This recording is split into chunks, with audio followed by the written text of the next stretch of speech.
hope y'all can hear me okay. Live chat. So I don't know if anybody coming in, but I'll be talking in about a few minutes. I'm running a little behind today. Obviously, today is the holiday. I'm going to give it 5 minutes and then I'm going to say what I got to say and end it if nobody shows up because I know most people are hanging with family. But I wanted to do a video today, and it's always easier to do a live instead of just a plain video because it automatically uploads whatever you're doing. Y'all see I am chilling in the shirt, in a t-shirt today. And I was running a few minutes behind because I had to run to the restroom. And I was waiting for this phone to charge. And I ate me some lunch.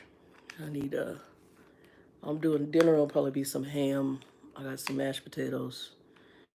I did some sauteed asparagus with lemon pepper, but I might also do something else. Hey, Flatbed, what's up, baby? How you doing and where you at? Are you in Florida?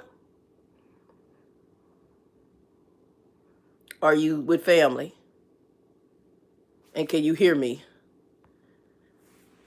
Let me know that you can hear me. Make sure the chat is live, chat. You still in Florida? Okay. Yeah, Trucker Nikki gonna be there delivering a load somewhere in the Jacksonville, Orlando area, I think. That trailer she had, it ended up good. The trailer she had ended up they totaled it, but they were able to get the freight off. So I think they got the freight transloaded to a different truck to get it to the proper. I think they took it back to the shipper though, because there were delays. So I think they originally had to take it back to the shipper. So, and now she's doing drive-in right now. But yeah, I'll be praying for her because she's trying to move into being a pilot. So she's right now going to be taking a test here. So hopefully at the end of the year, she transfers out of trucking transportation and moves into the airline transportation realm. So I just got off the phone with her not that long ago. So we'll keep her in prayer. And she's over the road right now. Trying to think what else. That's pretty much it. She just turned 40. The baby just had her 40th birthday. So yeah, I try to give her, because Nikki's only be my daughter. That's why I call her my play kid. Honestly, I would, if I was at a point and I knew of Nikki, I would have loved to adopt her. I think her life would have been very different. But it's okay. God has his journey, but there's just, she's a really unique, her thinking is so, she's a go-getter. That's what I like about her. If Nikki puts her mind to something, she does it. And that's something that's very rare in today and very rare with the 40 and unders. She's a go-getter. When she does something, she puts her mind to it, and even with all the obstacles. So as I told, and she's very open about her story, she was with a relative and he held up a liquor store in California because she was with him. There were guns involved. Nikki did, I think she did 7 or 8 years.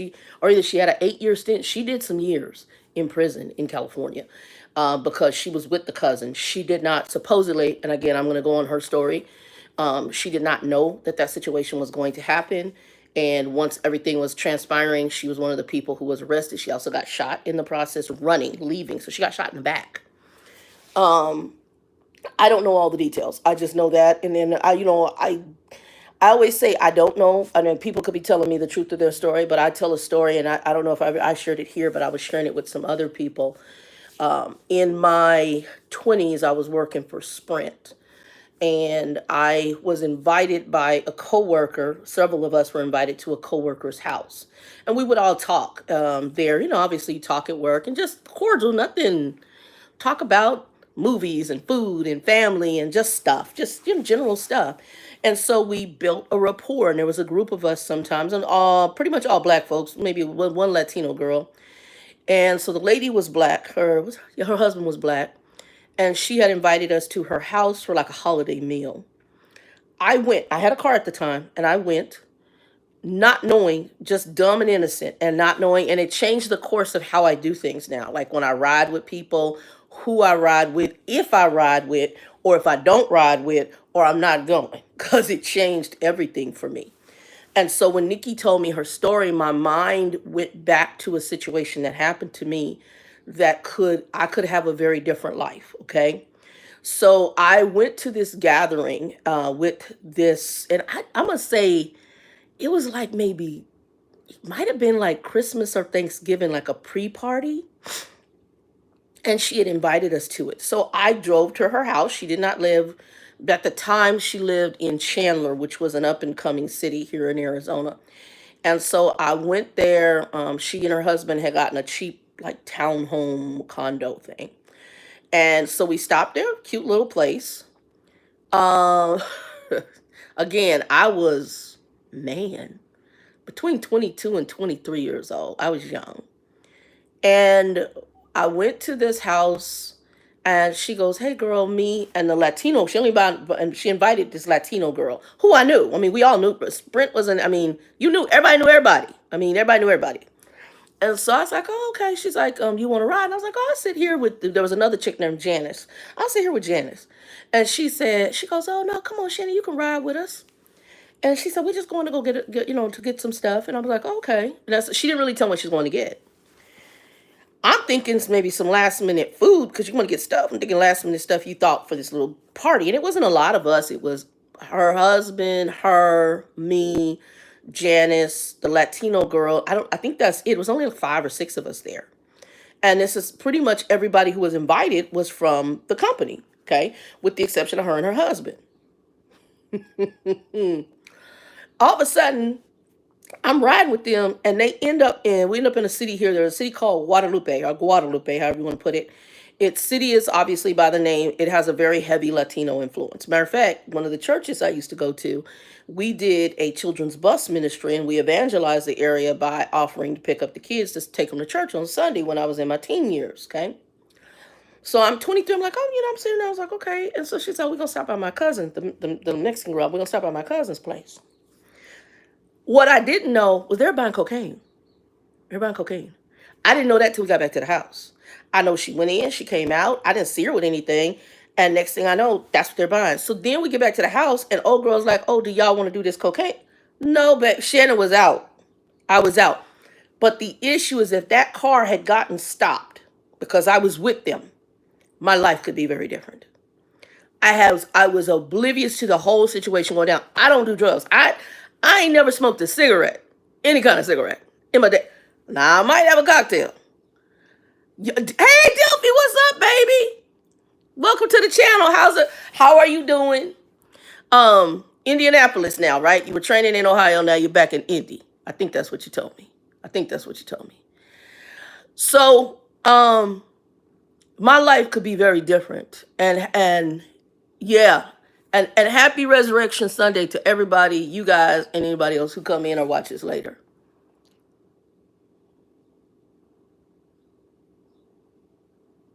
Yeah, yeah. I don't know. I was in the back seat, so they were in the front. So I was sitting in the back. I wasn't sitting in the front. They were in the front. They would have had to go through a whole bunch of put it under the back seat with me. I was just oblivious to what was going on. I was dumb.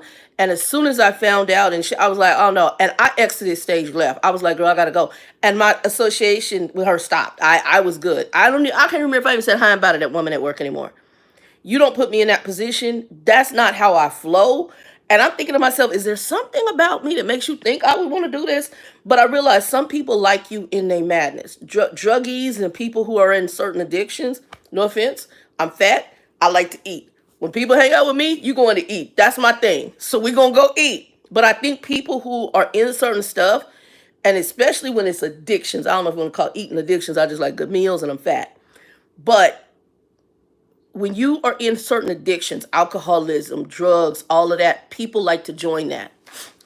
Girl, flatbed, I have become a recluse. I'm loving it. And Nikki said to me today, we're on the phone because she's back and went on a cruise for her 40th, and she told me some drama they had on the cruise. But she's back and she says, I'm finding that I'm really getting less tolerant of people. Absolutely. It's a beautiful thing. Embrace it. Here, look. Give it a hug. Embrace that. It keeps you out of the bull crap and the drama. Bingo! Throw the 2 fingers. Embrace that crap. It's a beautiful thing to not be all in the drama.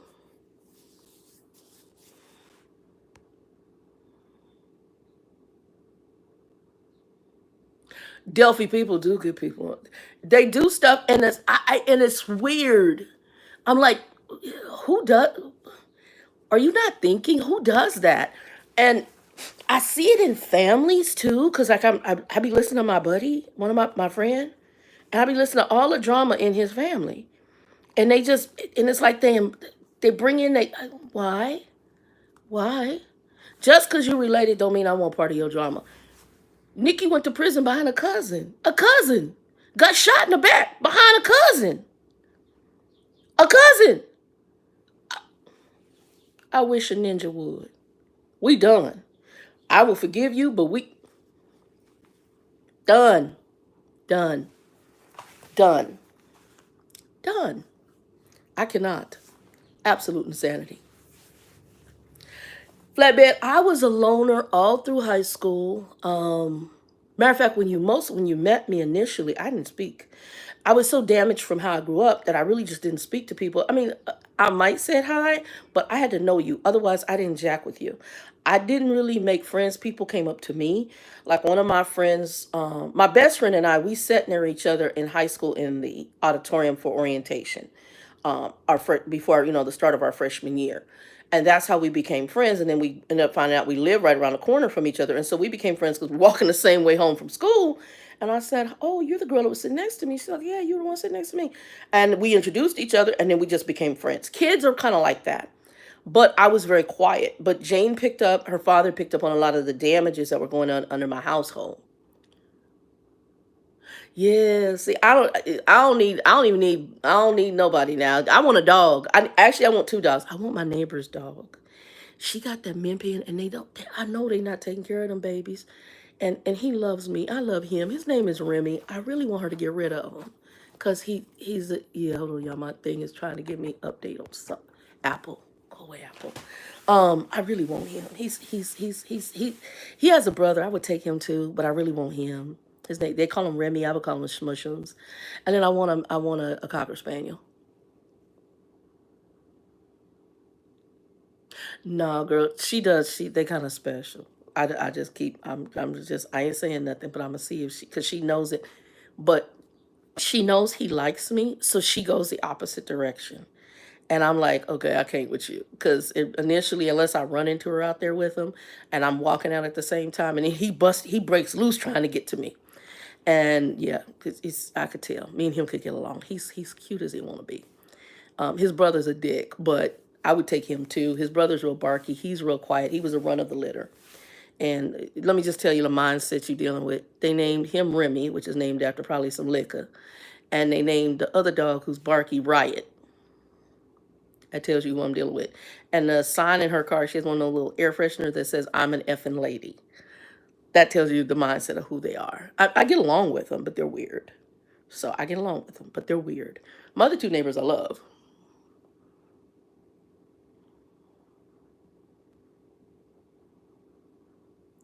Oh, that's somebody who's not taking the dog out to the bathroom. Because when I had Hillary in my truck, well, y'all saw, I think I have some old videos with Hillary in the truck.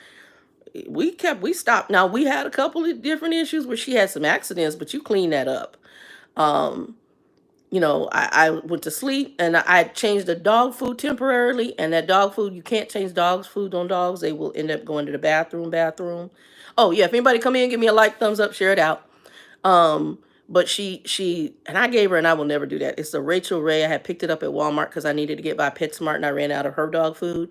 And you can't change it, and it had a lot of cornmeal in it, so she had a little accident. But I cleaned that up. But I also kept bleach and stuff on the truck, so my truck stayed relatively clean.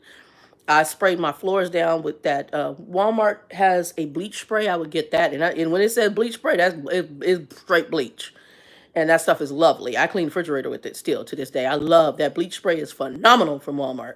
You can just do your own bottle of it, but when they say bleach spray, it's bleach spray, and it does a wonderful job. So I use that I used to use that in my truck.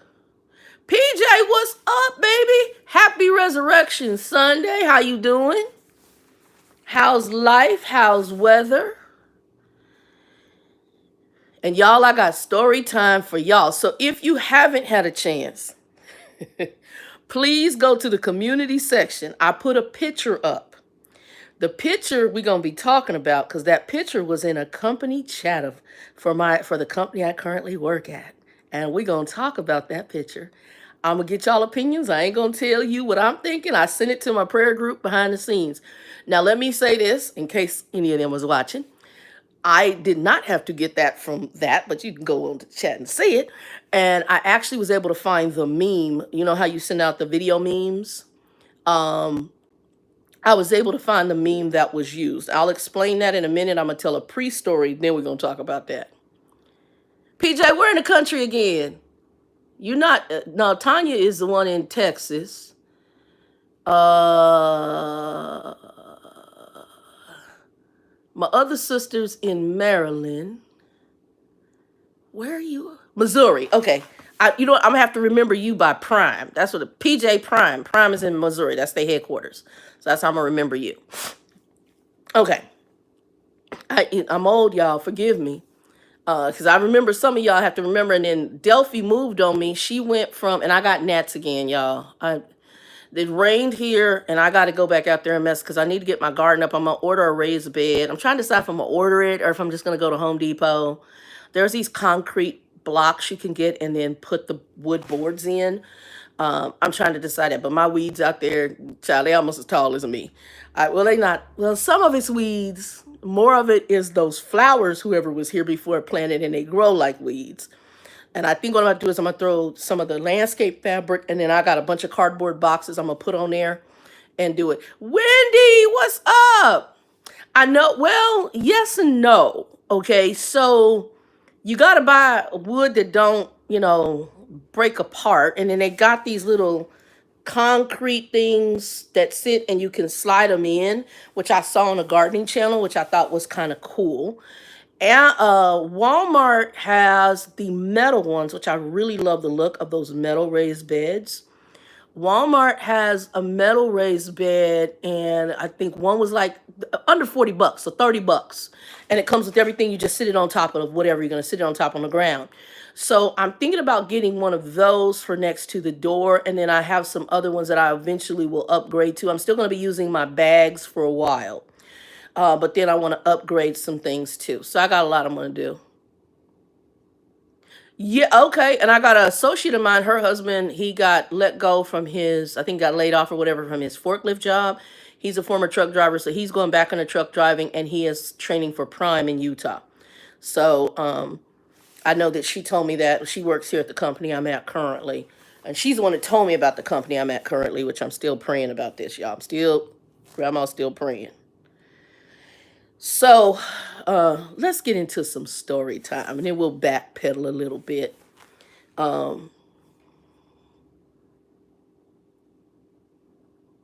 Took 209 plus calls to FMCA to get clarification.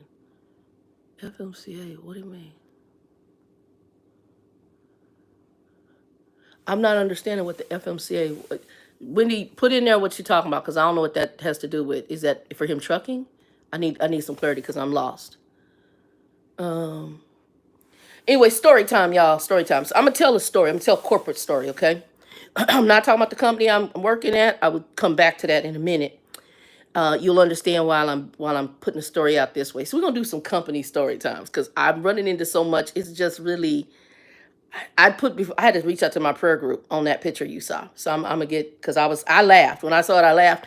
Not laugh in the funny of haha, laugh in the funny of you crazy as hell. Who does this? But we'll talk about that in a minute. Oh,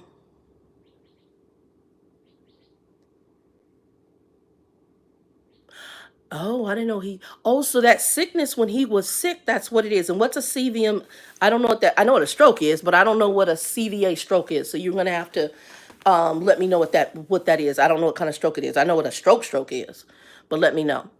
All right. So let me kind of go into the corporate situation, but I'm praying for him. So here's the story. Let me up this because my head is short, y'all. I'm gonna get to it, Delphi. Hang on. We're gonna get to it. Now it's too tall. We're gonna get to it, girl. It's girl. You can pull the meme up. So you know how if you send out a text and you pull out like the little videos, you want to be jokey, put in the text of on fire and it'll have volcanic pizza. This was, I guess, I don't know who this company is, some kind of volcanic pizza meme. And so it was used in the company chat as what was supposed to be a compliment to me. We're going to get to that in a minute. Let's back up.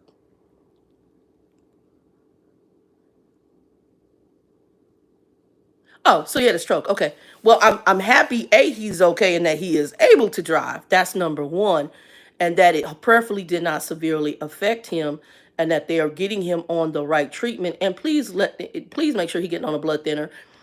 I really believe, even as big as I am, one of the things that has helped me from stroke is the fact I'm on the blood thinner. Oh, okay. Yeah, he should be straight then. Okay, got you. Well, happy he is good. Happy he's good. And we will be praying for him and make sure that they have him on a blood thinner because that makes a world of difference if you have a stroke issue. Oh, they doing the aspirin? Okay. Yeah, they could put him on warfarin, which would really take care of it. Because with your blood thin, it can't clot up for a stroke. That would be very odd. So I'm gonna tell y'all a story of a prior company I was at. I ain't gonna mention the name of that company. It was the car place. That's the best way of putting it. So things have changed in the corporate arena. I've been working since I was, how old was I when I started working? I started working when I was 16 years old in high school. I was part of that. I think I've mentioned it on here in prior videos. I was part of a program in high school called Cooperative Office Education. And I had never heard of the program. I was sitting in my class. I was 16 years old. Was it 15? 16, my junior year, and there was a knock at the door, and the geometry teacher got an envelope, and I was invited to be part of a program called Cooperative Office Education, which blessed me. It blessed me because it's taken me all these years to get my degree, of which I'm got to check on the AA because I may be getting an AA.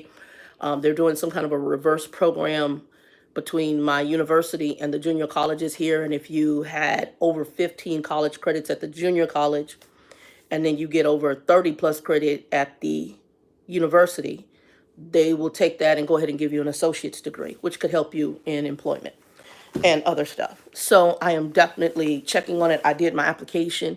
So I'm going to probably call here next week and find out what the status of that is, because I think it's been almost a week or two since I uploaded the application to them. Okay. Back to the situation. So I I turned around and I was working for a company, and in the company chat, we had a couple of what they call our Zoom meetings. We had a couple of meetings that were I I've been working since I was 17 years old. Every company has, or at least had, what should be a certain ethics and ethical behavior. Also, a level of, definitely you don't want to put the company at the risk for lawsuits or for the government even looking into them for discriminatory behavior, any kind of corruption, any bad, you just don't. So employees have a standard, but also there is a professional way in which you carry yourself as a company. Now, I will say, while I was in trucking, something changed because the corporate arena is crazy as hell.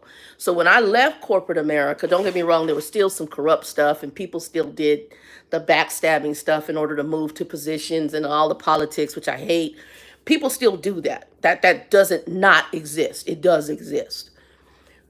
But it seems to be that there was a strange weirdness. Me and Nikki had a little talk on this that has been brought in and allowed now in the new corporate world.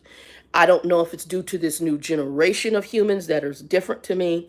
And I am older, but it's just like there is a whole bunch of strange crap that is now okay in the corporate world. Some of it racial behavior, it seems to be okay in some companies. Um, Things that could be perceived as racist. things that could be perceived as what I consider sexual harassment or inappropriate sexual stuff. It seems to be okay in the corporate arena nowadays. So, in all my companies prior to the night company, half the stuff that I have seen at some of the companies, I I would have never seen prior to my night transportation. I would have never thought you could have, just some of the racial stuff that I saw. I would have never. Usually, companies try to avoid that at, like the plague, because they wanted to keep a certain reputation.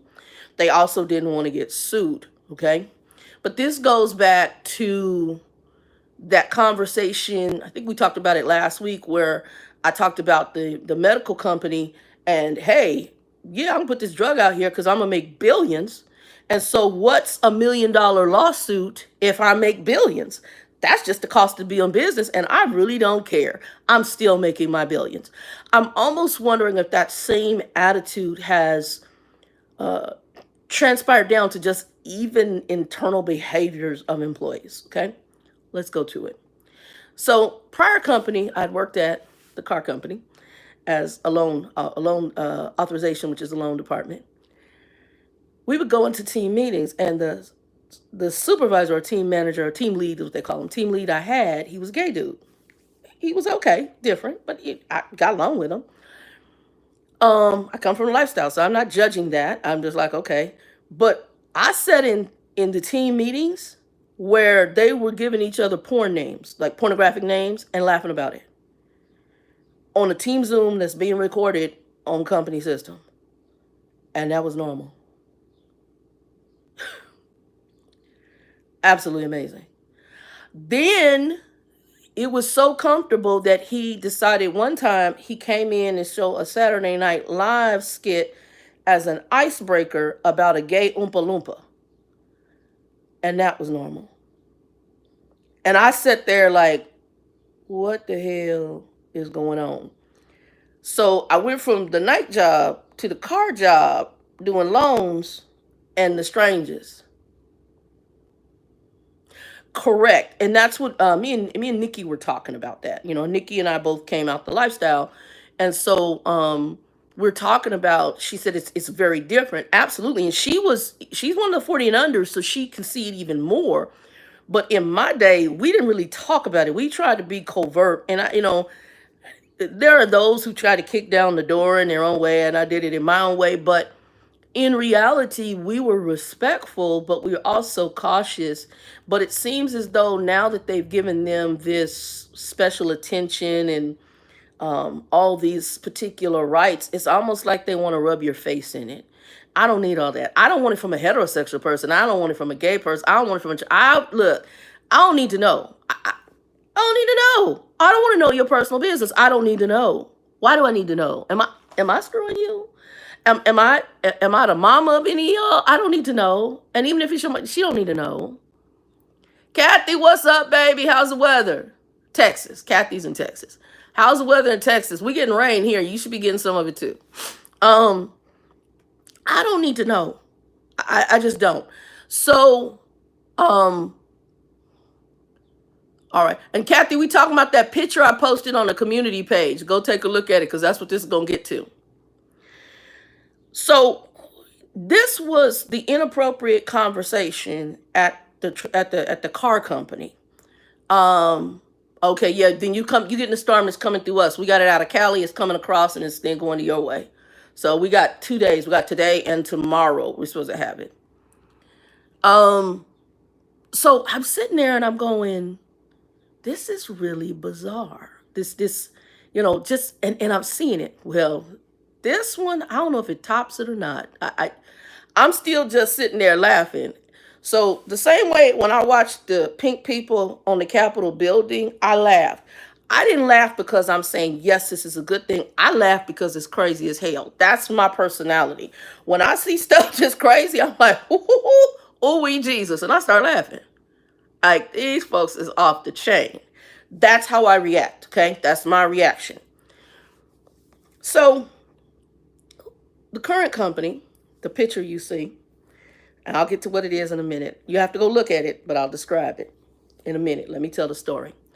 We're supposed to sign people up for a repair service, and they have options, but if they use the companies that we're affiliated with, it saves the company money, obviously, because they're getting a break from the repair shop they're associated with. And the billing, the way they bill, all of that's cheaper, it's easier, and it saves money, okay? So they now, which is really jacked, they're going to penalize, which I was going to get to, this is part of my story time.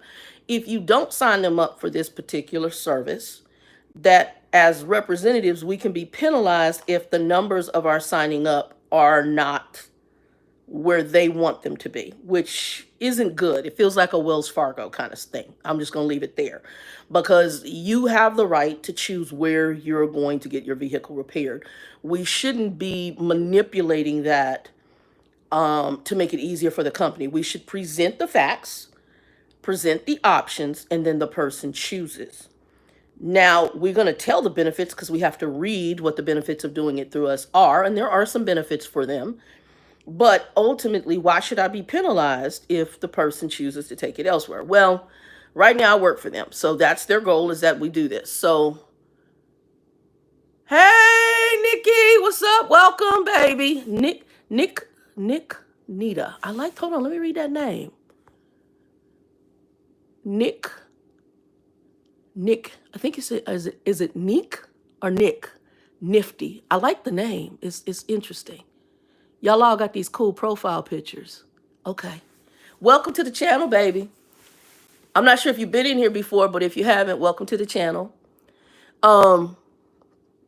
So in this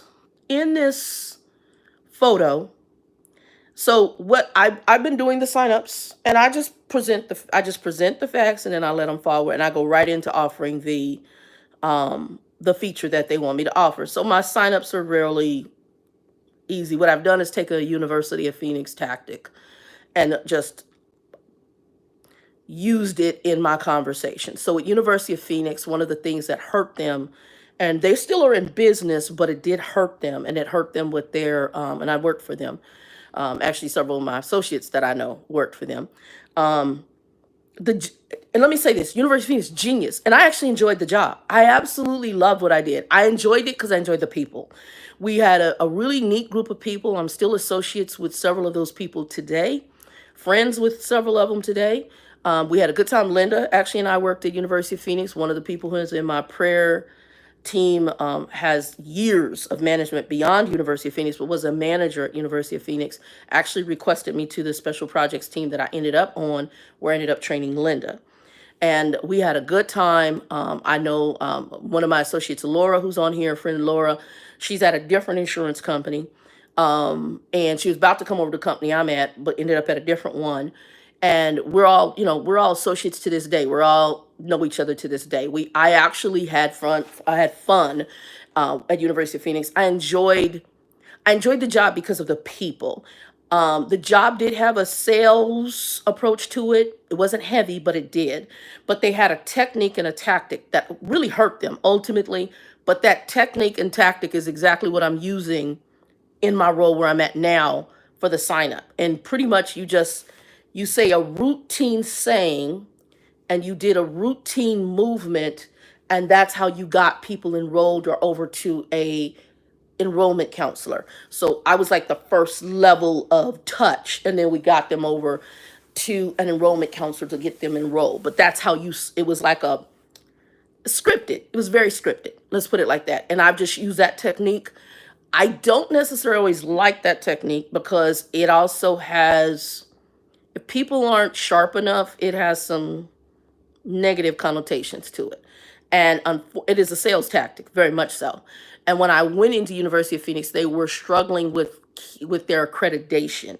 One of the reasons I left is because I was there, I think, a couple of years, and they were still struggling with getting accreditation. And I left right before they did a huge layoff later down the road, not too far later down the road. And they actually ended up selling University of Phoenix to another company. It's still in business, but it's not what it was. But the genius of them is they did come up with they were really the school that promoted the online schooling.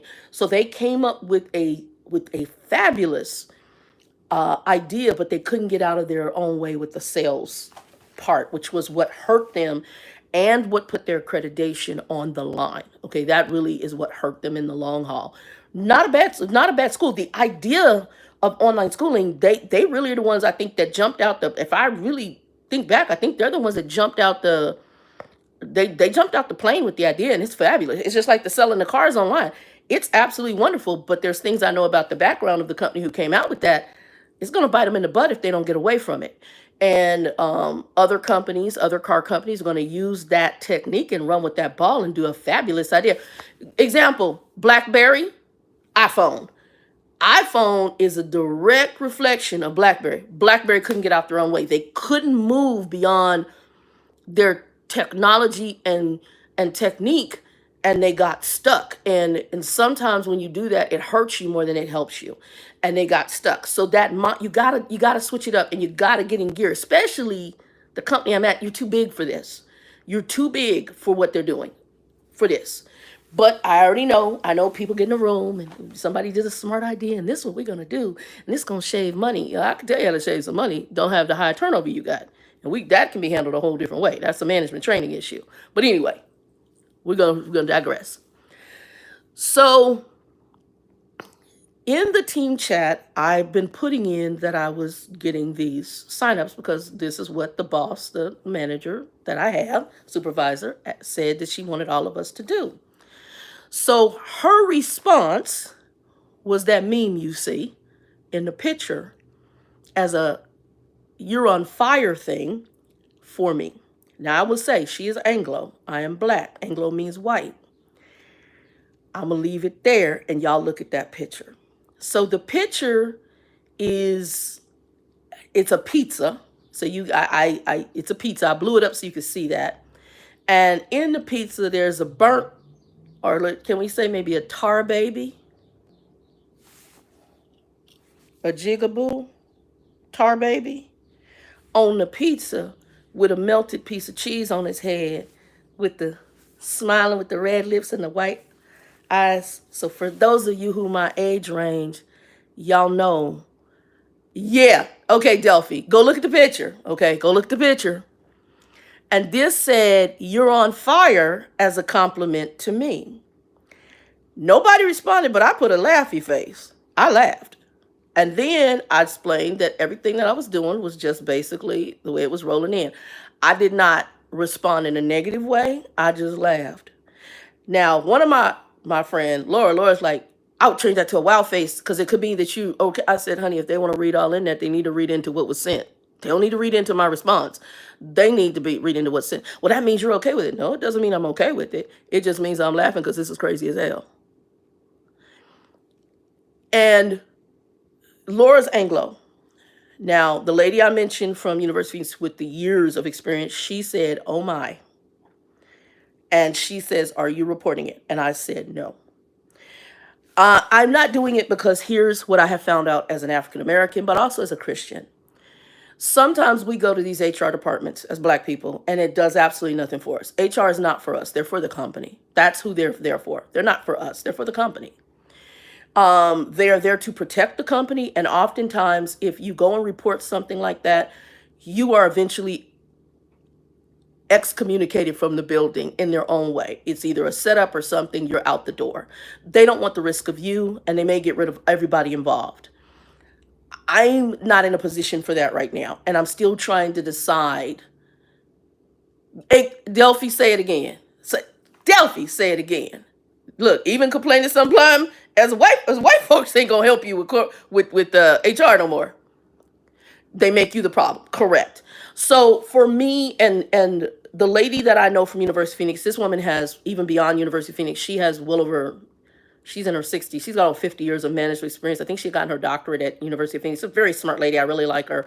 Very fair as a manager. She was very kind. We're in a prayer group today. I didn't even know she was Christian. We got in touch, and she saw I was doing prayer stuff on my Facebook, and she hooked up with me. Amazing, amazing lady. A lot of respect for her. And when I sent it to her as part of my intimate prayer team, She said, oh my. But she believes that I'm supposed to be at the company. She doesn't think I'm supposed to leave this company. The company that I'm at, the benefit packet is amazing. I have not had a packet this good since I was at Schwab, Cellular One, and who was the other company? Sprint. Those three companies, my um yeah, okay. Yeah, I put that's why I put the pickup. I had to blow it up. And you guys can pull what she picked. You can pull it off your phone. So when you're going through like a chat or through your text messaging, and you can go to that part where you can have the little video meme, you can put in there like on fire or volcanic pizza. This comes up as one of your options. My problem is there's 5 million other options. Why would you pick this one in reference to me? I just was like, ooh. And when I saw it, I'm just like, ooh. I have no words. I I've only got her for a manager. She's going to another management role for another couple of weeks. On the 13th, she will no longer be my manager. Very micromanaging. I've talked to, and at first I was taking it very personal. I don't know if it is or isn't. The conversations I have with her, and like I said, I get schizophrenic bipolar, but it might just be her because the lady is like really upper. She's majorly hyper. She's just hyper. I'm just like, I want to get her some Redland. I need you to calm down. Yes, same person, same one. Delphi, very type A. That's her. Yes, ma'am. It's her. Same one. Um, I don't know what's up with the lady. I don't know. At first, I was taking it. Is it personal? I don't know if it is or isn't. Um, I don't know. There were two of us that came to the team out of my training. One was a white girl, one was me. I don't know if the white girl was fired or she quit, but she's no longer there.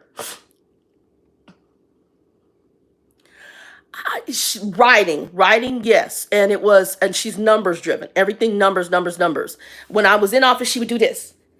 You've been on too long on that call. You need to hurry up. What the hell's wrong with you? And that's when I told her she's micromanaging at a little come to Jesus meeting. And she basically has told me she's gonna continue being micromanaging and all this other stuff. And then what did she tell me in my recent one-on-one?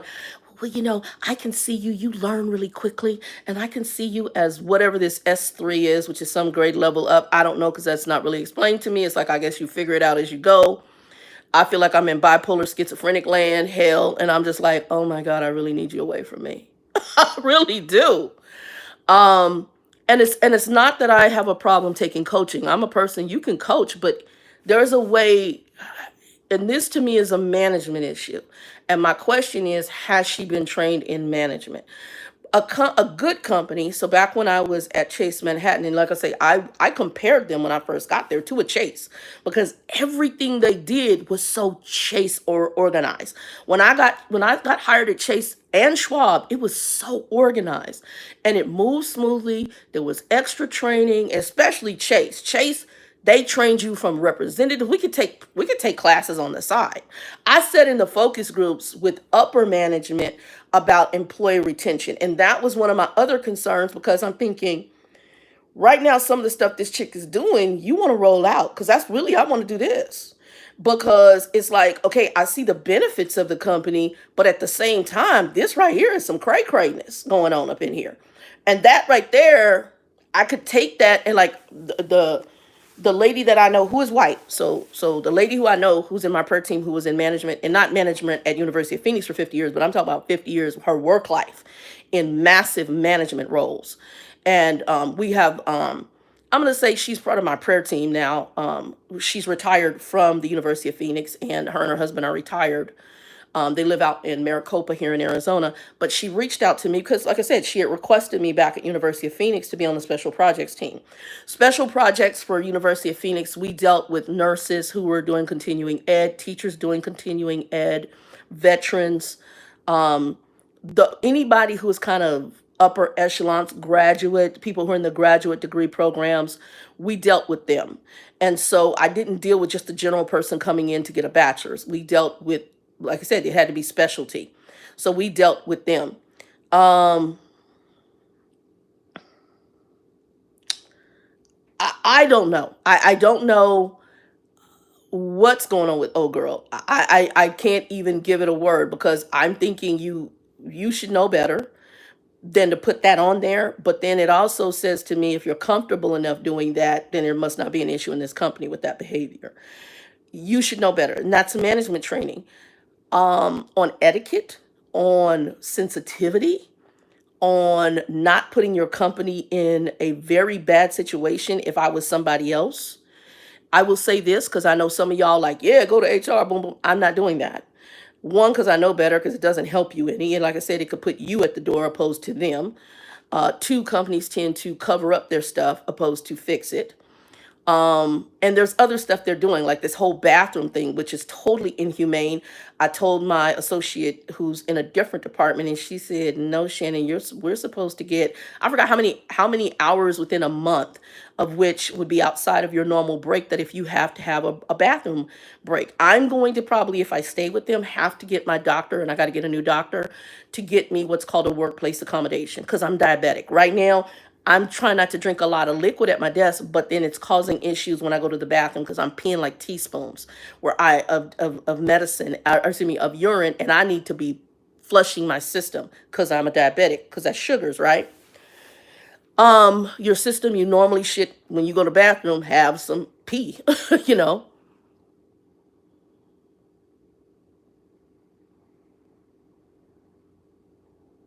Yeah, I'm not doing the HR thing. I'm not doing it at all. Yeah, when you have absolutely no idea, I'm not doing it at all.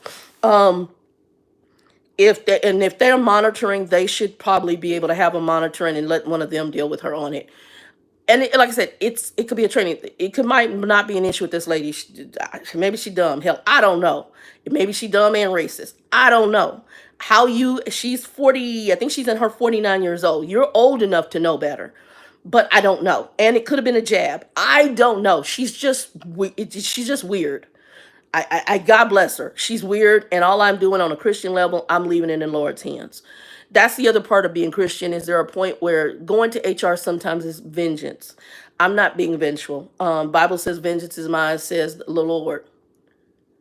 Oh, thank you, Nifty. I like her. She's sweet. All right. Hold on. Where you from, girl? With that sugar, sugar Southern. Where you from? She said sugar, SUGA. That's some Southern stuff. Where you from? Where out in the country? Um, I don't think that we go that route, and I think that it can be, as a Christian, it can be a negative thing. What I've learned now is, and I've done HR before and stuff. I've had to even go to EEOC, in situations, that were bad. It was funny. My brother, he's a GM, right? He's not doing hotels now. He's managing some call center out in Texas now, but he was a GM here at a hotel. Yeah, where was it? A Best Western, and his boss was really foul. And we had talked on the side. He's like, "Shannon, have you ever gone to the EEOC?" I said, "I don't know how you can be black and not go to the EEOC at least once in your life in America." I told him that. Um, right, Wendy, I'm not gonna. Yeah, God bless her. Again, I don't know if this lady's bad. I don't know if she's ignorant. I don't know if she's ignorant. And like Nikki said, she could be both ignorant and racist. She could be a combination of the above. She should know better. But the other thing is, to me, it may be a management training issue, because her whole management training style is horrid. Her coaching style is horrid. It's all micromanaging. Doing this, like she walked over in the middle of one call I had, and she's like, "Oh, you can do that off." So then I had to say to the man on the phone, I said, "We still need to handle your rental, right?" And then she had to walk away because she was listening to my side of the conversation. She hadn't even looked at the account.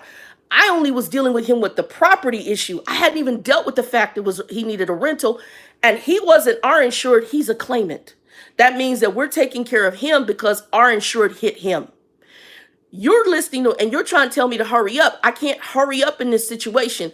The questionnaire I had to go through with him, which she knows takes 18 minutes. You guys gave me a 12-minute talk time. You know that if I have to go through this questionnaire on a call, it's 18 minutes. Okay, so that call just went over the 12 minutes. She said on average 18. Then on top of that, I now have to set him up for his repairs, and I have to set him up for his rental. Easily 30 minutes in that call. Easily. And then if he tells me there were passengers, I may have to set that up. You're coming in and she's doing this. That's annoying and that's weird. That's not how you manage. It's not how you train. She is correct. It can be behaviors that impact your productivity, but you need to sit down with me or monitor the cause and figure out where the behaviors are at and then show me. This right here is that's weird. That's weird.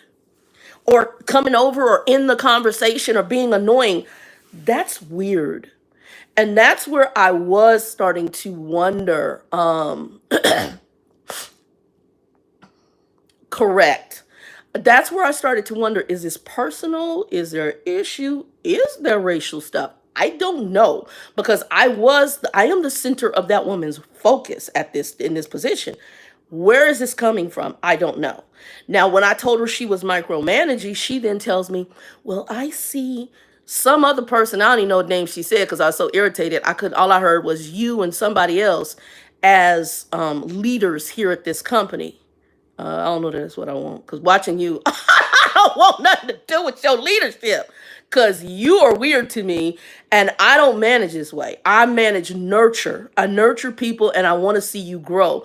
There's people who want to come in and just do their basic job. I'm cool with that. When I managed at Verizon, when I was acting, I told my team, I was like, I met with each one when they came over to me and I said, look, I put the stats out on a regular basis. This is what the company pays you to be. And this is how I did it. The company pays you to meet this metric, I laid out all the metrics. It wasn't this. It wasn't me trying to figure something out on the side. I had a very common conversation with you. I said, I'm going to give you the keys to the kingdom to do the job, and I won't really bother you. These are the metrics they want you to meet. You can meet them. If you have a problem with it, I'll sit down with you. I'll get you sitting with people until we get it in a line. You come around, I got you. Now, that's the core job. If you want to go into some of these other areas, get to another department, so you're then going to have to supersede those metrics in order to get those attentions, if that's what you want to do. The company pays you to do that. If that's all you do, that's what they pay you to do. You're doing your core job. I'm not going to ride you. I'm not. Now, if you don't do that and it's consistent, then we're going to have to look at other things, especially if we've given you the tools to do it right. I don't have a choice on that. That's just the way the company works. I went through attendance, and I just say, you basically, my attitude, you own your career or your job. If you want it to be a career, cool. If it's just a job, because we had people going there who were just in college, that was just a job to them, and there's nothing wrong with that. They pay you to do a job. If it comes out to be a career, beautiful. If it's just a job for you, beautiful. But ultimately, end of the day, they pay you to get something done. And if you're meeting that goal, you've met your agreement to get the paycheck put in your account every week. You're doing your job, put the check in the account. It's very simple. So I was not, and my team loved me because I was just like that. And when I could get them breaks, I would get them breaks, especially if the team overall was doing well. We did I had a movie, I brought in a PG movie where it was something that was within the guidelines. I forgot what it was, Secondhand Lions. And we extended, everybody got their lunches all the same time, got us all the 30 minutes. So we had an hour and change to just sit, chill, have some, snacks and just relax and get off the phone. That's how I did. And like I said, I was supervisor of the quarter once I ended from that company, when I got laid off from that company. So there's things that you can do in management. And even when I was managing at the bank, which is probably my best management training, we developed people. So as I saw people, I developed them. I was developed. I was groomed. There's a way to groom people and develop them and train them. This is not it. And what she's doing, and again, I don't know, I saw micromanagement on the glass door for this company. So I don't know if this was a former way they managed. I don't know if this was how they managed. But if you don't want turnover, you do not want to micromanage. And also my problem is, how much money are you paying for that licensure? And you're pushing all these buttons to push people out the door. That's dumb as hell. This is something that Chase did, which I commend him. I was on the focus group for this. And I sat in the rooms of some of the VPs and high-level people and the head of our center. And they had chosen some of us to sit in the room to be part of a focus group. And what we were to do was to look at it, and they brought the numbers in there. It is an astrological amount of money that you put into an employee to train them. And then if they leave the companies with the skills you gave them, in this case, is licensure and training, You've given me these skills. And if you treat me a certain way, guess what? Thank you for these skills. Thank you for all that licensure. I can take it right out the door when I walk away. Right out the door. So it doesn't make sense.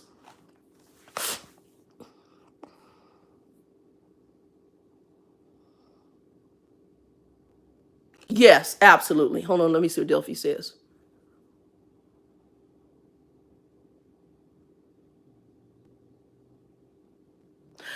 Delphi, intimidation could be it.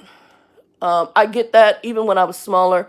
And sometimes, so I'm going to say this and you'll understand this, especially for my black folks and females on here. She is female. The lady I have is a lady.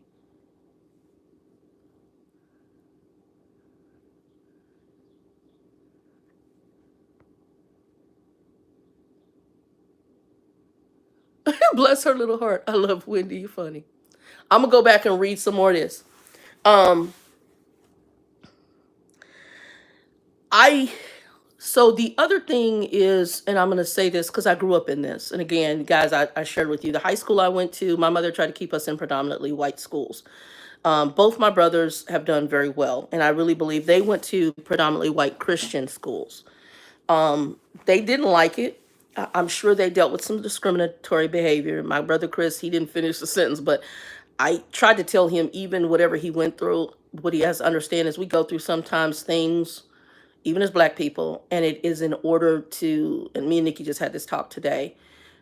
Sometimes the stuff we go through that is not always the best. So the hell I'm going through right now with, under this lady, it's sometimes a Joseph moment. So if you don't know the story of Joseph, Joseph was thrown into a pit it's a biblical story. He's thrown into the pit by his brothers because they were jealous of him, and he ended up being enslaved in Egypt, all of which God allowed this whole thing to happen for Joseph to end up being second in command to Pharaoh. So sometimes we go through madness in order for God to bless us. And I know it doesn't make sense, but it's also part of your development. Um, I am not the same Shannon of 20 some years old, who worked and I was in night. I've been in a night. I worked part time at Borders. I should tell that story one time too. The gay racist dude, man, a supervisor at Borders. Here I'm working part time. I don't even need this job. I'm working the job because I like free books. I like music, and it paid for my habit, and I had fun initially. But I had one of the little floor supervisors there who, come to find out, was racist as hell. And luckily enough, some racists can't keep their racism to themselves. He said something to some of his colleagues when the general manager of the store, and I had to bring the issues to her attention. And that one I did. I knew he was something weird about him, but I guess he had made some really jacked up comments. And I was definitely half this size. But ultimately what ended up happening in that situation, she came back to me and her investigation showed that what I was sensing was correct. His white colleagues came to her when she started asking questions and told him things that he had said, because I was the only chocolate chip there, about hiring a black person in at just sales. I'm collecting books, putting them on the shelves, and doing the register. And you gay. That to me is the biggest conundrum. You're gay, I'm black. Both of these are kind of discriminatory areas, bruh.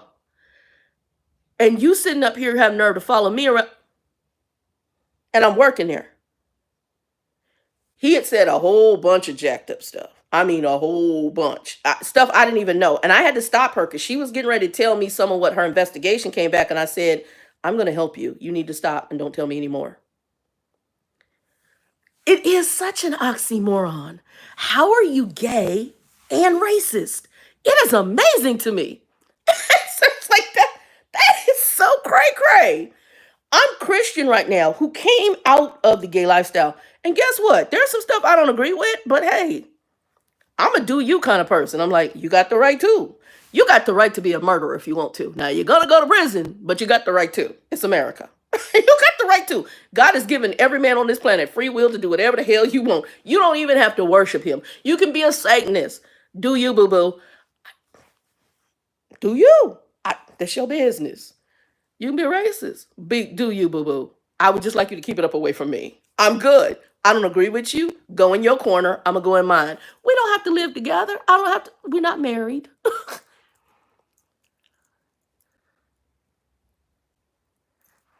Yeah, it's hard to understand, but he was. And but it's like my buddy Dean. Dean was gay, a gay boy who was raised Mormon, and Dean didn't he had to he I was the first black person he had really interacted with, to where he got to know beyond the stereotypes that he grew up with, and we became friends. It got he was so cute that when his brother died, he's like, I said, I lost contact with you, but I wanted you to come to my brother's funeral because I wanted to show them folks that black people are decent folk. I mean, because he was raised up in a way, and I couldn't hold that against him because he was raised up in ignorance. And it's unfortunate that we sometimes have to show them a side. So what I was going to say is, sometimes the other issue with me, and don't get me wrong, I can get colored, I can get black, is sometimes how we speak and how I carry myself may not be as hood rat as you want me to be. I may not be as ebonics as you want me to be. And that in and of itself creates another level of intimidation, because the ninja is not the ninja you want her to be. She don't act ninjas like you really want me to be. And then that has its own level of issues as well. Um I that does have a level of intimidation, and being big, yes. We do have you have people who have issues with fat folks.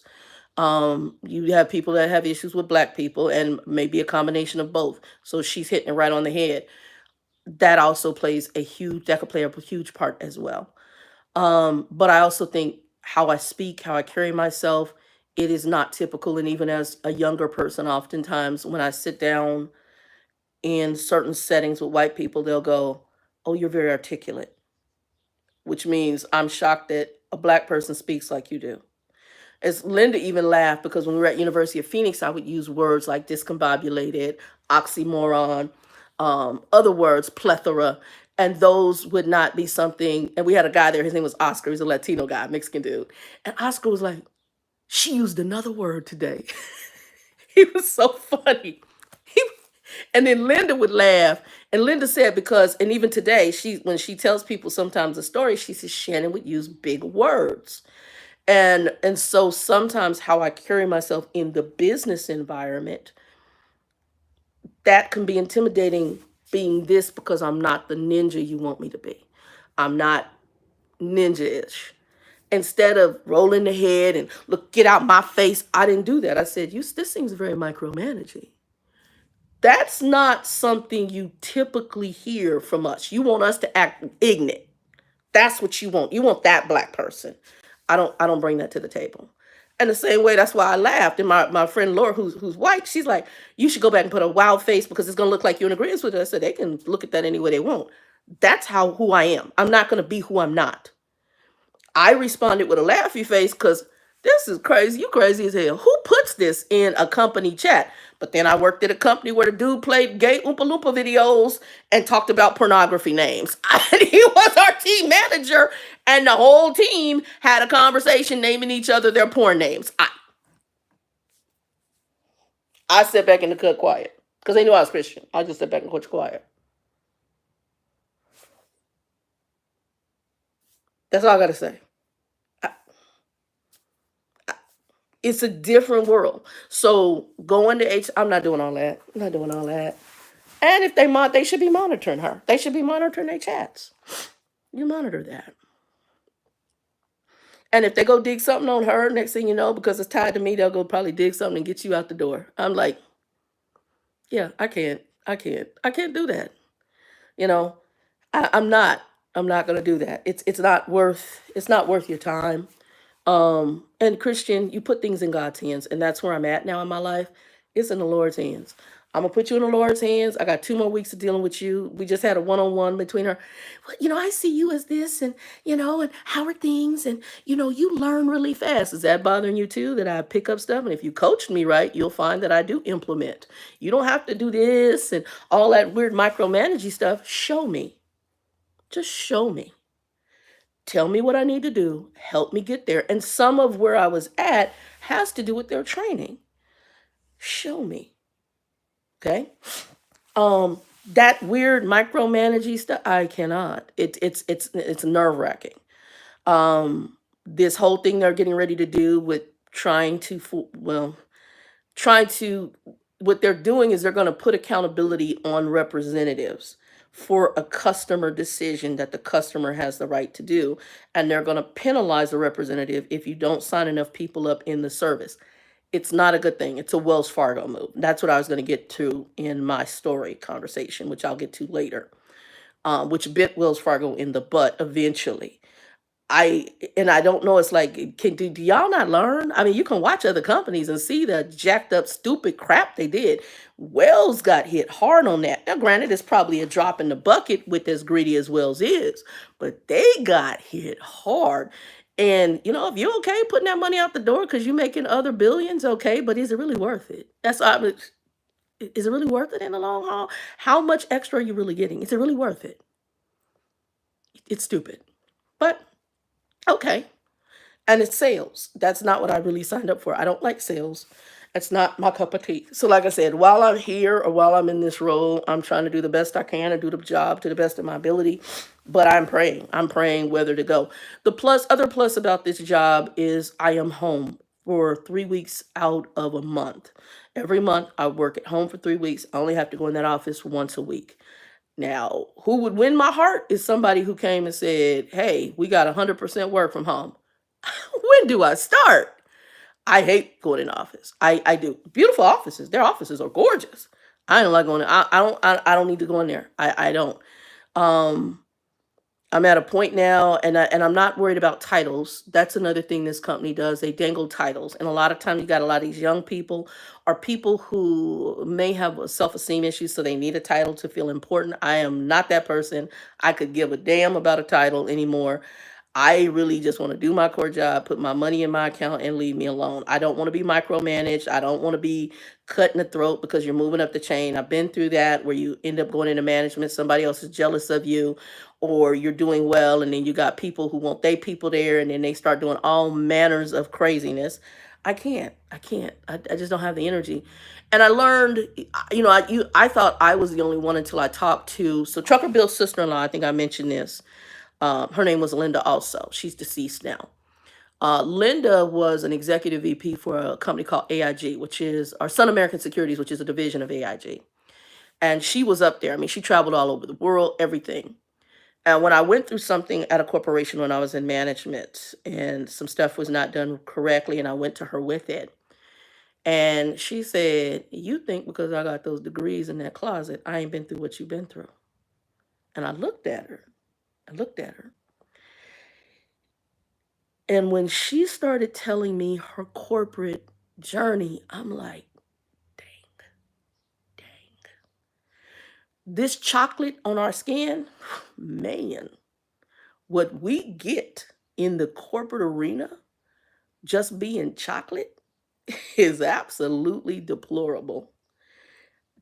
Man, the obstacles and the things that we have to go through just to go in and do a good job, it almost makes me want to cry. And it makes me cry because I sit and I look at very people who are just trying to do a good, decent hearted people trying to do hard, good work.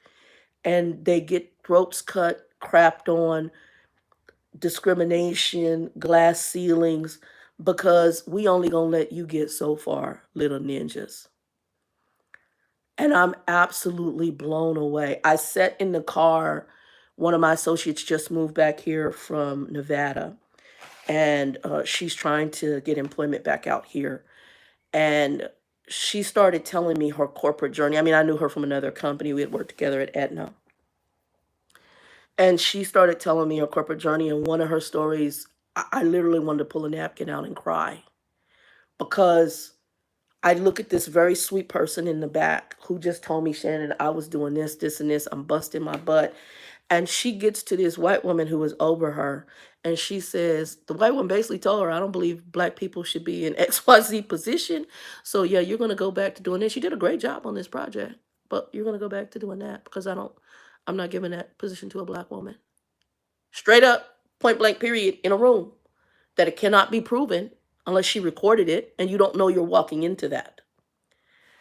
I worked with this girl, and I know how hard she works. I know her work ethic, and me and her get along great. We work really well together. It's deplorable. And what Linda said to me, not my Linda that you guys, I hear me talk about, the Linda Trucker Bill's sister-in-law, Linda. She says, you think just because I got those degrees? And she had degrees like bachelor's, masters. The sister was smart, sharp. She says, and I've been through some stuff at companies. She said, there was one point I was on welfare because of some of the treatment at a company. And I had to walk. I've been to the EEOC. I've had to have a lawyer. I didn't get all of the details, but I can tell you it was bad. When I was in ministry at Tanner Chapel AME, so for those of you who know the AME, African Methodist Episcopal Church, a lot of those people there are very well educated.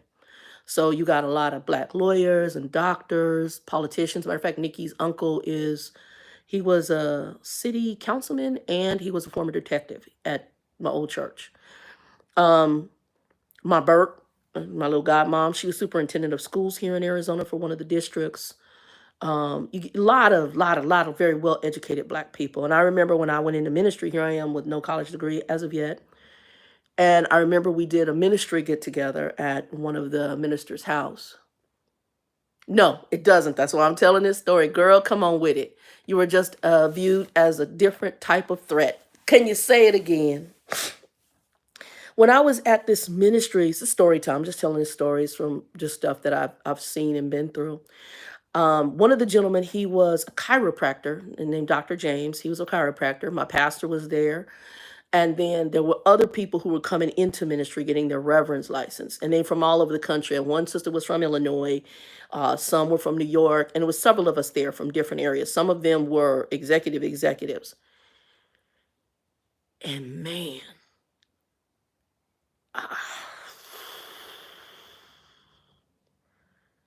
when we sat down and ate, I got an education that I never knew. Because I always looked at myself as the uneducated. I mean, I didn't have a college degree, not saying I wasn't educated. That's what Linda, Trucker Bill's sister, said. You're smart as a whip. You just don't realize it. She said, and that's what's dangerous about you. The more intelligent you are in their world, the more of a threat you are. I was like, ooh. And she said, and that's not about the piece of paper. The piece of paper just puts a bigger target on you. I was like, look, I got some lessons up in the AME. Some of them not all good, but interacting with some of them folks, you got some lessons. That's why I say right now, I'm 55. I'm tired. I don't want to do the politic game of people want to cut your throat. I just want to do a core job and go home, put my money in the account. I'm good. I don't have to be in leadership. As a matter of fact, you don't have to dangle that in front of me. It's not going to make me do the splits. It's not going to make me do cartwheels. I'm too fat for all of the above. So I'm good. Just put the money in the account. And then if I stay here and something opens up where I can go into a position where I can just be in a corner and not be part of the politics, that's what I will do. Yes, ma'am. Yes, sir. That you can put on the table for me. I'll do that. As far as like trying to be the supervisor of the quarter, and those days are gone for me. I'm good. This black girl has had it. I'm done. I'm toast. I done seen what y'all come with when it comes to that. And some of y'all get really intimidated and y'all do some really ratchet stuff. But what I learned and what I heard from all of those very well educated people in executive and doctors and lawyers and school teachers and principals and other roles that they had in business all across the country was the level of racism, even from underlings. One of them, she took a role in the government, somewhere in the Midwest. And I don't know if she's still alive. I haven't seen because I don't go to the AME anymore. But she took a role in the Midwest it was like a government role. And she was she was a management. And the secretary was a white chick that didn't like us and basically was real special about once she got the position from the former boss who had retired and it went to this black woman.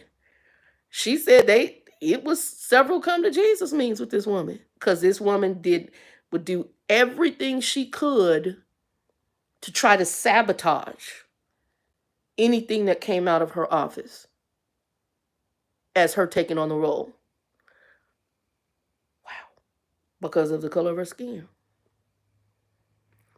Again, I'm using this. I don't know what that picture was about. I'm gonna leave it there. I'm not going to HR. I'm not doing all that. I don't know what that's about. It was foul. It was like, baby, do y'all not have any training for etiquette? Now you got all this cultural training for folks in different lifestyles, but y'all don't have cultural training overall. I'm just saying. I got to look at a dude with a beard, and if he tells me to call him a she, I got to call him a she. I got to have cultural sensitivity for that. But what happens to the sensitivity for this? But I'll leave that alone. I'm just saying. So it's a different world. It's a different world. And look, let me go and do my job. 7 o'clock, I'm out. 2 weeks go by. Did they put that check in their account? Out. I'm not looking for anything else. Let me go back and read comments. Y'all. Anyway, I hope y'all enjoyed my story time. You are just viewed, Delphi, I love that. You are just viewed as a different kind of threat. Girl, preach. That is what I learned from Trucker Bill's sister, who educated. Matter of fact, when I got Kimba, so if y'all see some, I don't know if I did my video with Kimba, my other videos. I don't know if y'all ever saw Kimba. You saw Hillary.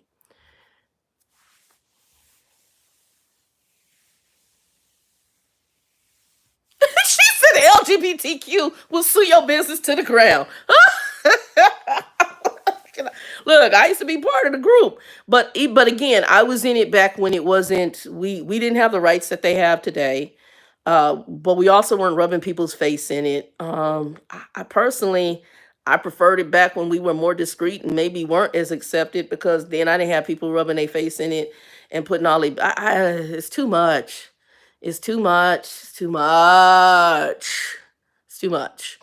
I wasn't looking at chicks that were chicks and calling them a him, and dudes that are dudes and calling her a her. It's so much. It's wearing, and I'm not, and I'm not trying to negate that they may feel a certain way, because I know people. I have friends who consider themselves transgender. But I know the deeper part of how they got there. I also know the psychological part, because it was known as gender dysphoria, which is a psychological disorder. And now we have said it's okay and we've allowed it. And now we're trying to make people accept that psychological issue for that person, when that person hasn't even fully transitioned. Whether I agree with transition or not, that's their business, that's their right. It's used between you, the Lord, as your body, and the doctor. But to try to get me to look at you and say she, and turn my brain around when you still look like a he, or to say he when you still look like a she, it's a hard pill to swallow. And I even still have an issue with the whole bathroom thing. I can't even imagine. Well, I imagine either way, for a man transitioning to a woman going into a woman's bathroom. That's a little irksome. And not only that, to me, there are some considerations that haven't been put in there for those women who are not changing. What if those women had traumas from, like, kind of me, that came from a sexual abuse environment with males, and you now are putting them in a position where they have to deal with their own mental traumas because somebody has said, I'm transitioning, but I haven't fully transitioned. And you're saying it's okay for them to still use restrooms. I've got friends of mine that had big problems with that. And because one of my friends, she had a very bad sexually abused situation. And she says, I am not comfortable being in the bathroom with somebody. She said, you want to go get it all cut off, that's your business. But until that's done, you should be using a different bathroom, or they need to have a bathroom just for you. For her, it caused major issues, and I get that. So there are some things with all of what's going on that concerns me. But again, this right here was a bit much. I was just like, what the what? What the what? So yeah, I ain't got nothing. I got, but I had to put that up there. And a friend of mine, the one who's in management, she says, "Can you put it up anonymously to HR?" I'm not doing all that. I'm gonna leave it in God's hands because there ain't no better person to handle this and understand the intent of it. No better person than God. I can't read the hearts of men. I can't read the minds of men and women to know why they do what they do. I can't tell you why pink folks got on the side of the Capitol building. I can't following somebody who you can tell is cray cray, and you just cray cray with him. I can just tell you I think it's demonic and spiritual, but I can't tell you why our recent president took Easter and assigned it kind of like a national holiday to a group that doesn't, that those who consider them Christian, selves Christian, don't really approve of, and you would do that. That is some really bold craziness. If you want to give them a day that's not associated with this particular celebrated Christian based holiday. Yeah. It's just some weird stuff going on in the world today. And it's like, okay, are you giving one group the middle finger? And I don't know. It's just really, there's just a lot of oddities going on right now. It's a lot of oddities. Um, I'm not understanding all of it. There's a lot of strange stuff going on. I know y'all probably watching the Sean Diddy Combs thing. I'll probably talk on that next week. But I'm gonna say this: all that glitters is not gold. And I think we have a group of people, and this kind of comes down to this too. Under the new generation, they idolize these people, and they have wanting to mimic their life around these people. I got a friend who she did a graduation thing for her son. Her boys are very good boys. I no not negating. They're very, I like them. They're very well mannered. They're not bad. I think they're spoiled, but they're not bad kids. They're actually good boys. To my knowledge, no babies all over the place, not doing drugs to my knowledge. One of them's going to school and is successfully going to college, got a full ride. The other son is about to get a full ride as well. He's got several colleges, even one of the HBCUs to choose from. Very intelligent, done a very good job with both her boys. But she has a California mentality, that showiness, and trying to mimic, throwing this big, elaborate graduation party. And I think it's much for a high school graduation, but they was what these big stars did. So I'm going to mimic what the big stars did. When I graduated, I got a cake, I got dinner, I got some cards with some money in it, and some gifts. Bingo! Worked for me. Very humble graduation from high school. I was okay with that. But now it's this elaborate showiness that is unnecessary. Cray cray. And we try to mimic behind people. And now I'm sad for what is shown because of us and all of the corruptness with us. And not saying they don't do it too in the money areas, because Grumpy used to say, normally when you got big money, there's some corruption behind it on that level. How can I put this? All that glitters is not gold. And we have to be careful who we're idolizing, who we're mimicking, because in the long haul of things, all that glitters is not gold. And what price did it take for that person to come to that level? That's the question. What was the price it took for that person to come to that level? What part of their souls did they sell? I'm just saying. We look at a lot of the stars. I was a Michael Jackson fan. Do I think he could have done something with kids? Yeah. I'm not shocked. Because some of the people we meet along our journey seem to be the most innocent. My aunt, we liked your stepdad. And then when I told them what happened, and they were just like, snap, crackle, pop. They had no idea. Because people can present a lot of things that may not be true. And who you find out that they are when you pull the curtain back is a whole different can of worms. And usually the more show you see, the more prestigious, the more, polished they look, sometimes what's behind the scenes is a whole different. I'm on here with a t-shirt and necklace because I'm being me. I'm not trying to be anybody but me. Like it, lump it, or leave it. This is who I am. And that's how I think. Anyway, y'all, what time we're at 85 minutes. So let me go back, make sure I didn't miss any comments. We'll talk more on it because I watched another video. They're saying stuff about Jay-Z. I don't know. I was like, ooh. Again, I'm not shocked at any of the stuff going on. I'm not. That Harvey Weinstein told us all we need. What's his name? Bill Cosby. That was another one. God bless him. I'm not shocked. There's an old saying, money corrupts absolutely. Matter of fact, if y'all have a chance, one of my shows, it was Shonda Rhimes. What's the one? The Fixer. The Chick's The Fixer. Oh my God. It's a Shonda Rhimes show. Oh, I can't remember. I love this show too. That was my show. Anyway, the girl is a fixer, and her and the president having an affair. Kerry Washington stars. What's the name of the show? I love this show. There's a part where the wife becomes the president. I think she becomes the president, if I remember correctly. And she becomes the power. And all of a sudden, she's got these unctions to do really weird stuff. Power corrupts, absolutely. Money does, too. And I'm with you on the loner part. But I pretty much... right now, I'm not. That's probably why I'm a loner. I don't deal with family much either because I'm not about a bunch of drama. I cannot do it. I'd rather be by myself and get me a dog. Although I have a cat. He doesn't live in the house. But I like him. And if I wasn't allergic to him, I would probably bring him in the house. He's hanging out in my backyard, and I think somebody moved and left him because he used to have a collar. But he likes my back patio. I haven't gotten cat food for him yet, but I'm thinking of it. But then I'm scared that if he might come here all the time.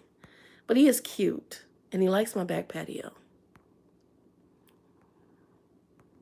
If I wasn't allergic, he'd be my cat.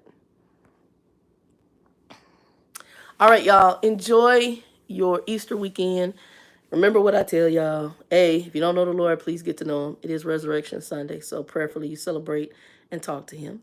2, if a bunch of people disappear, it wasn't aliens. I'm just saying. It wasn't aliens.